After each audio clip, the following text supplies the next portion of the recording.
Hi, I'm Tan, one of the trainers for veterinary nursing, and today my fellow colleague trainer Cass and I are going to show you how to perform and read a dipstick in urine-specific gravity. To perform these tests, we firstly must collect our materials, and they include gloves, dipstick, a refractometer, a urine sample, pipettes, Kim wipes, distilled water, pen and a piece of paper. All of these materials should be laid out on a clean surface. You'll need to make sure that you have a pen and paper readily available to record your findings.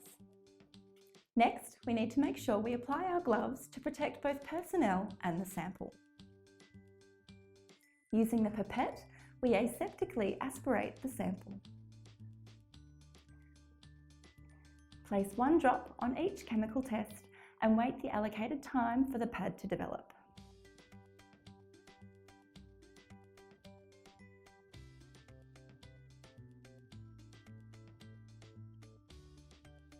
Just remember, there may be some variation in the time it takes to develop between brands and chemical tests, such as glucose and pH. Fantastic, let's interpret your test. You'll need to compare the colour on the dipstick chemical test strip to the panel on the bottle. You can now record your findings with a pen and paper. Now Cass is going to demonstrate how to perform and read a urine-specific gravity.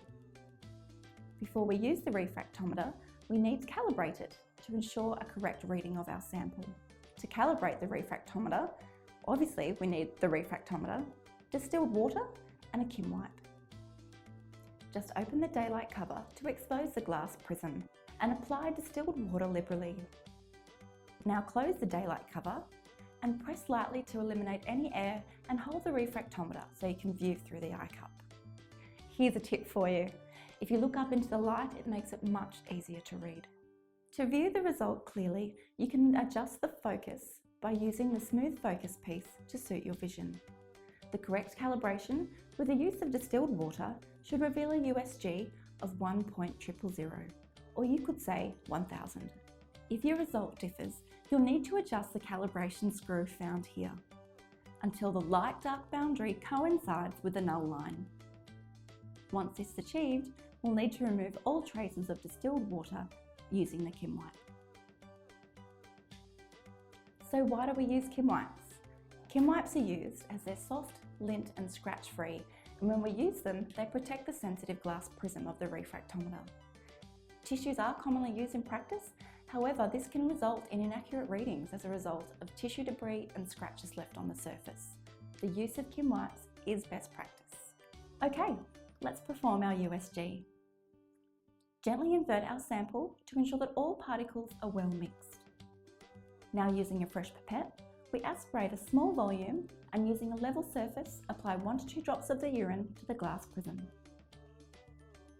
Carefully place the daylight cover down and press lightly to ensure an even distribution of sample and the elimination of any air bubbles. Let's observe our result by looking through the eye cup, remembering to look into the light. To read our result, we look at the urine gravity column on the right-hand side of the eyepiece. Fantastic, we have our result. Now we need to communicate this to the veterinarians. The observed result is 1.036, but we could say this as 1036 because we know there is a decimal point following the 1. Just remember, after we finish with the refractometer, we need to clean it. We clean by applying distilled water with the same technique that we used to calibrate the refractometer. We then need to remove all traces of distilled water with the Kim wipe and place the refractometer back into the protective container. Fantastic guys, now you're all set. Go forth and produce your own tests. Thank you so much for joining Cass and I. See you next time.